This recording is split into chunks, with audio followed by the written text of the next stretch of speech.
Seigneur Dieu, nous te disons merci pour ce temps, nous te bénissons pour cette grâce et nous avons besoin de toi. Tu as tout créé par la parole et maintenant nous voulons partager ta parole. Cher Saint-Esprit, viens nous parler, inspire-nous et que ta parole trouve place dans nos cœurs pour produire des fruits dignes de la repentance. Au nom de Jésus, j'ai ainsi prié. Amen. Alors, j'ai dit ceci, quand vous priez, ne multipliez pas de vaines paroles. En fait, c'est quelque chose qui est un peu petit et puis comme si ça n'a pas beaucoup de la valeur dans ce sujet de la prière. Mais nous allons lire un passage de la Bible qui va, n'est-ce pas, nous donner un peu une porte pour développer ces sujets. Nous sommes dans Matthieu 6. Nous connaissons tous très bien ce livre de Matthieu 6 lorsque Jésus parle de la prière. Et je commence ma lecture au verset 5. La Bible dit ceci: lorsque vous priez, ne soyez pas comme des hypocrites. Voyez, la première des choses, la Bible dit, lorsque vous priez, ne soyez pas comme des hypocrites. Nous connaissons tous ces mots hypocrites. C'est, en fait, en d'autres termes, j'aimerais dire, c'est comme si tu étais en train de jouer un rôle. Et ici, la Bible dit, lorsque vous priez, ne le faites pas comme si vous êtes en train de jouer un rôle. Ne le faites pas comme un acteur qui est en train de jouer un rôle. Parce que l'hypocrisie, c'est quelqu'un qui cache son vrai visage pour vous donner un autre visage. Et la Bible, d'entrée de jeu, nous dit, lorsque vous priez, ne faites pas comme les hypocrites, comme quelqu'un qui est venu juste pour jouer un rôle. Quelqu'un qui ne connaît pas réellement. Ce qu'il fait ne vient pas de son intérieur, ça vient de l'extérieur, c'est juste un montage. Et la Bible dit, ne le faites pas. J'aimerais parler à une personne déjà. Quand tu pries, quand tu pars à l'église, même quand tu pries à la maison, ne joue pas un rôle. Parce qu'aujourd'hui, la prière, c'est lorsque nous entrons à la maison et nous crions. Aujourd'hui, la prière, c'est lorsque nous sommes dans des réunions, nos cultes, et nous dansons, nous chantons et nous disons que nous sommes en train de prier. Mais ici, la Bible nous dit de ne pas jouer un rôle. Vous savez, la prière, c'est vraiment parler avec son Créateur. Entrer en contact avec son Dieu, son Créateur. Et la prière a une grande place dans nos vies. Alors ici, la Bible nous interpelle, la Bible nous dit que nous les fassions très bien, pas comme jouant un rôle, pas comme des hypocrites. Vous savez très bien comment est-ce que les acteurs font. Ils peuvent jouer les rôles d'un médecin, ils peuvent jouer les rôles d'un pasteur, ils peuvent jouer les rôles d'un musicien, tout, ils peuvent tout faire. Et Dieu nous voit, parce que la Bible dit, Dieu connaît nos cœurs. Et il dit, qui aime à prier debout dans les synagogues et au coin de rue. C'est-à-dire que les hypocrites, ce sont des gens qui se montrent, ce sont des gens qui veulent montrer aux autres que nous sommes en train de prier, nous sommes en train de faire bien les choses pour Dieu. Vous savez, aujourd'hui, nous sommes dans un monde où lorsque nous prions dans nos églises, il y a des gens qui font des selfies pour montrer aux autres que nous sommes en train de prier. Et nous sommes dans un monde où les gens, quand ils partent dans les montagnes pour chercher Dieu, ils prennent des photos à genoux pour nous montrer qu'ils sont en train de prier. Et quand il y a l'adoration est forte, et tu vas voir une personne avec son téléphone en train de faire les lives pour dire que moi aussi je suis en train de prier, justement pour montrer aux autres. Mais est-ce que tu penses que tu n'es pas en train de jouer un rôle? Est-ce que tu penses que ton cœur vraiment est dans ce que tu fais? Voilà le problème. C'est-à-dire, la première des choses que je vais dire, lorsque tu pries, ne joue pas un rôle. Ne joue pas un rôle. Ne fais pas comme ceux-là qui prient debout dans les synagogues et au coin de rue pour être vus des hommes. Vous voyez, c'est-à-dire, lorsque tu pries dans tes pensées, tu as comme objectif d'être vu par les hommes, que tu es quelqu'un qui prie très bien, que tu es quelqu'un qui a de mots, qui peut multiplier des mots. Bien-aimé, sache-le très bien, tu es seulement un acteur et Dieu connaît. Parce que c'est Jésus qui l'a dit. Je vous l'ai dit en vérité, ils reçoivent leur récompense. Voilà, lorsque tu joues un rôle, tu as ta récompense.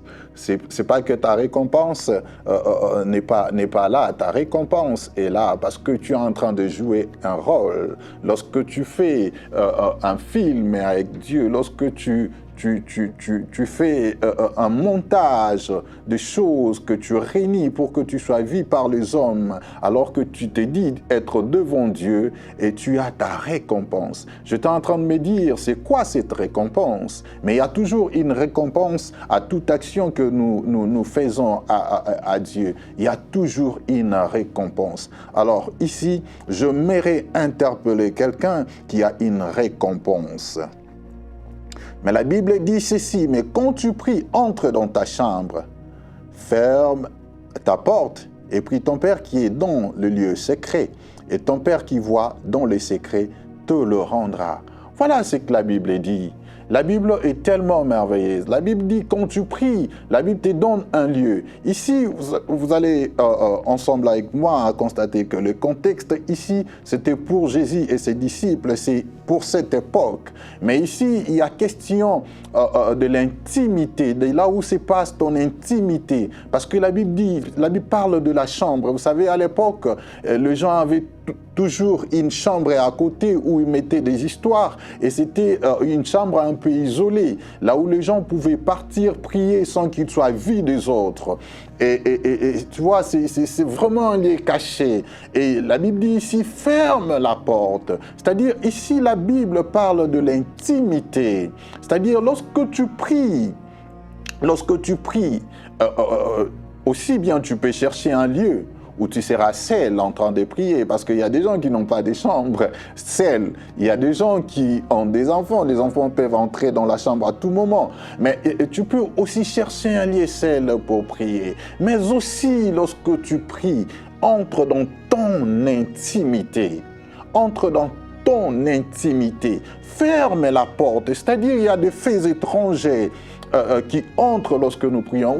Vous allez constater avec moi dans nos églises, lorsque tu pries, tu as tes yeux ouverts, tu es en train de regarder, tu pries, tu parles, tu pries, mais tu penses à une autre chose. C'est-à-dire, tu n'es pas dans le secret, tu n'es pas dans l'intimité avec Dieu. C'est-à-dire, tu partages ce moment de Dieu avec une autre chose, une autre pensée. Mais Dieu veut que lorsque tu pries, tu sois concentré, tu entres dans l'intimité, que tu n'aies pas conscience de ce qui t'entoure. Vous savez, il y a toujours une porte que nous ouvrons et cette porte-là fait entrer des choses en nous.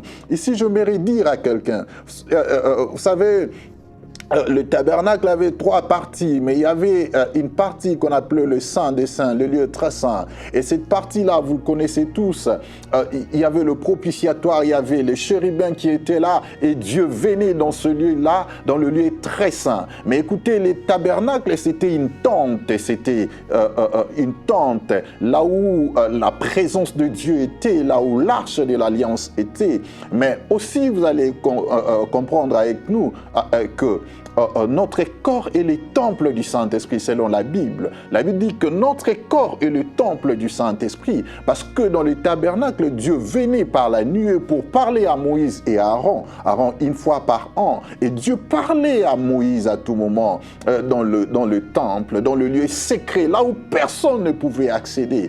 Et également, lorsque Jésus monte sur la croix, la Bible dit le rideau du temple se déchira. C'est-à-dire, Jésus nous a donné l'accès d'entrer dans le lieu très saint, dans le lieu là où il est. Vous savez, lorsque la Bible dit votre corps est le temple du Saint-Esprit, c'est parce que Jésus habite au-dedans de nous.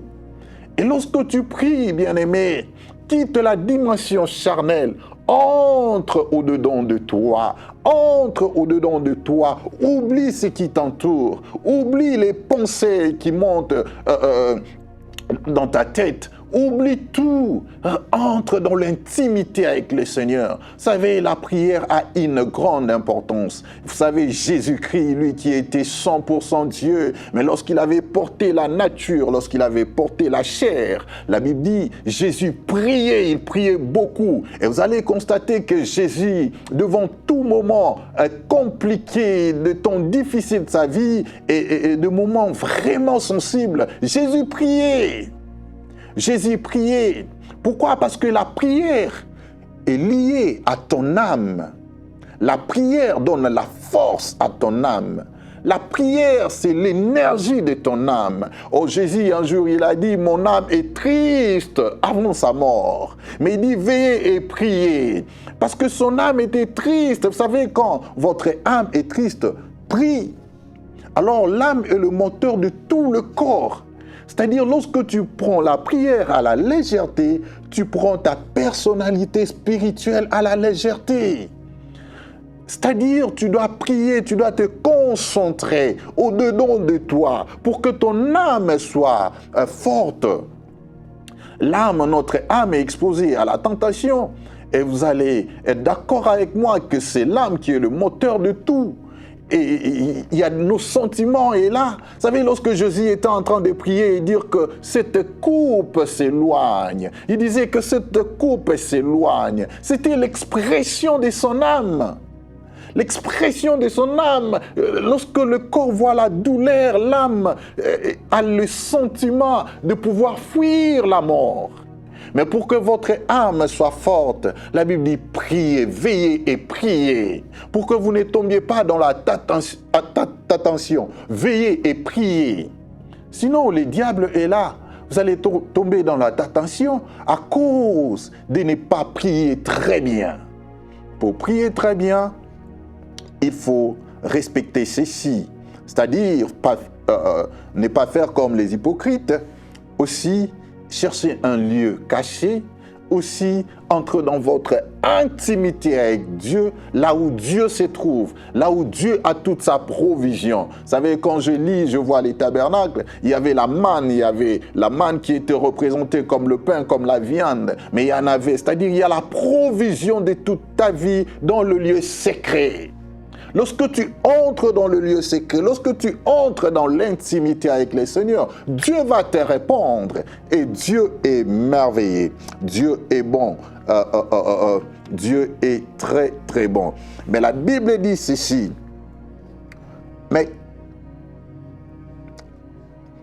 Et prie ton Père qui est là dans le lieu secret.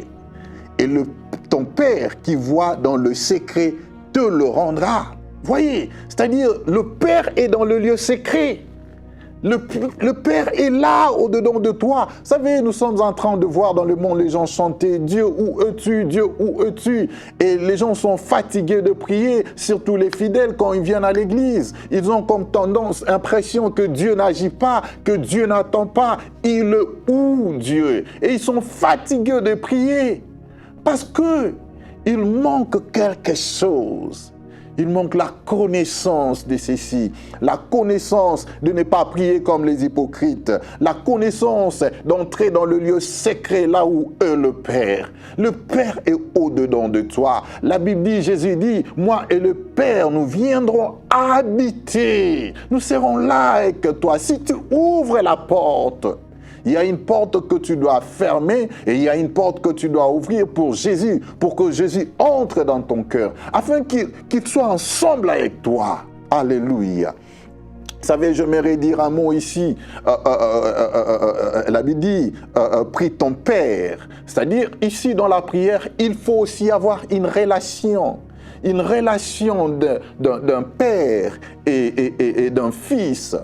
Vous savez, à tout moment, nous ne comprenons pas cette relation. C'est pourquoi nos prières sont faibles.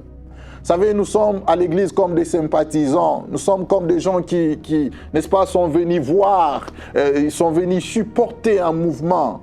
Mais la réalité nous passe au loin parce que nous ne connaissons pas Jésus. Nous ne connaissons pas la profondeur de notre relation avec lui. Et ici, la Bible dit, lorsque tu pries ton Père, bien aimé, il faut que tu aies les témoignages du Saint-Esprit, que tu es enfant de Dieu. Vous savez, tu ne peux pas réclamer tes droits auprès d'un autre père. C'est-à-dire, lorsque tu es devant ton père, le papa paie tout pour toi. Et tu es sûr, tu es déterminé que ce que je demande à mon père, il le fera. Je pense que les papas les savent et les enfants aussi les savent. Parce que nous étions tous enfants. Nous savons comment est-ce que nous avions vécu avec nos parents. Quand on demande à un papa, nous savons très bien que le père va le faire. Et quelle assurance que nous avons auprès de nos parents. Et Dieu veut cette assurance-là. Cette assurance-là de lui appartenir, qu'il est notre Père. Vous savez, Jésus, lorsqu'il priait, il disait toujours « mon Père ». Lorsqu'il parlait, il parlait « mon Père ». Mais ici, il y a quelque chose, lorsqu'il enseigne sur le Notre Père, il dit « notre Père qui est aux cieux ». Là, c'est parce que la question a été posée. Comment pouvons-nous prier ? Mais lorsque tu pries, il faut que le Père, Dieu, soit ton Père personnel. Et cette relation-là doit être vraie au-dedans de toi. Que Dieu est mon Père. Parce que si Dieu est réellement ton Père, tu vas prier autrement, avec assurance. Si Dieu est vraiment ton Père, tu vas prier, tu vas te tenir devant lui avec respect. C'est pas comme parler devant son père et tu as une caméra en train de te filmer, en train de faire live. Non, on ne le fait pas. On ne le fait pas. On ne le fait pas. Une relation de père et de fils, de père et de filles. Mais pour entrer maintenant dans ceci, la Bible dit, en priant, ne multipliez pas de vaines paroles. Comme des païens. Quand tu pries, ne multiplie pas de vaines paroles, comme des païens. Quelqu'un va me poser la question, c'est quoi de vaines paroles? Parce que lorsque nous prions intelligemment et nous avons vraiment de mots sûrs. Et nous connaissons ce que nous voulons. Des fois, je viens demander quelque chose à Dieu, oui, c'est bien. Mais la Bible dit ici, ne le faites pas comme les païens. Parce que les païens, entre parenthèses, en fait, quand on parle de païens, on parle d'un peuple étranger. Mais c'est un peuple qui a des dieux, des divinités, qui adore d'autres divinités que notre Dieu. Il a ses dieux, il adore des choses. Ce sont des païens. Et aujourd'hui, les païens, c'est tous ceux qui ne connaissent pas Dieu. Et à l'époque, c'était des étrangers, des gens qui n'avaient pas de relation avec notre Dieu. Alors, mais ils avaient d'autres dieux qu'ils adoraient. Mais la Bible dit, lorsque vous priez, ne faites pas comme eux, parce qu'eux, ils ont des prières formules. Ils ont des récitations, ils ont d'huile, ils utilisent l'huile, ils utilisent des bougies, ils utilisent des choses, plusieurs choses pour prier. Et Jésus dit, ne faites pas comme eux. Ils ont leur manière de prier. Ils font des incisions dans le corps pour prier. Ils invoquent des morts pour prier. Ils prient les soleils, ils prient les arbres, ils prient l'eau. Mais la Bible dit, quand vous priez, ne multipliez pas de vaines paroles et ne faites pas comme le païen. C'est-à-dire, lorsque tu pries, sois conscient. Lorsque tu pries, sois conscient de ton cœur. Est-ce que ton cœur, c'est un cœur qui s'incline devant Dieu?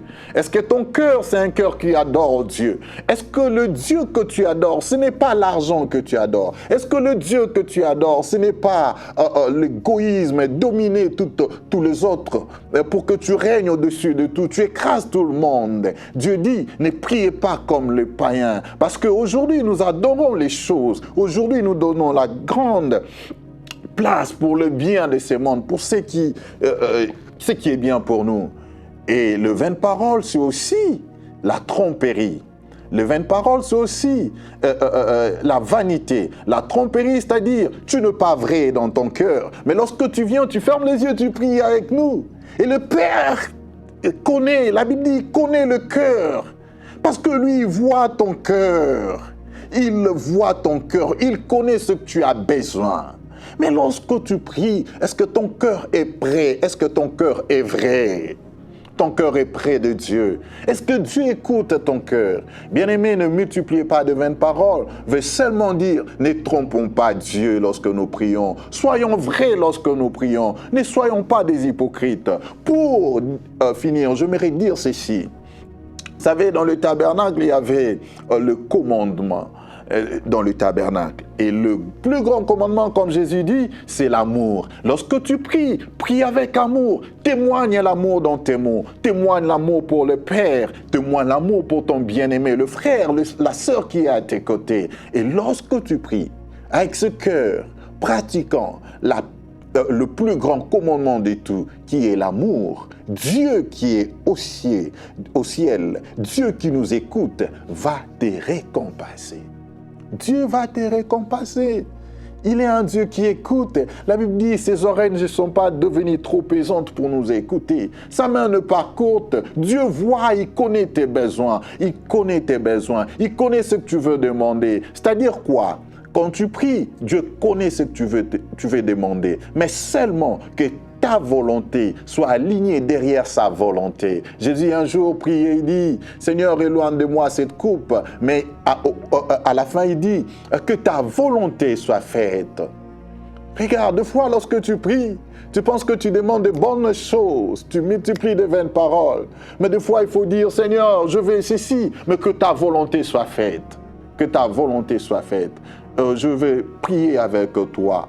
Je ne sais pas combien de fois tu as prié, mais pendant un petit moment, nous avions parlé rapidement de la prière. Mais j'aimerais que là où tu es, que tu te regardes toi-même, que tu entres dans ton cœur. Est-ce que tu n'es pas parmi les hypocrites?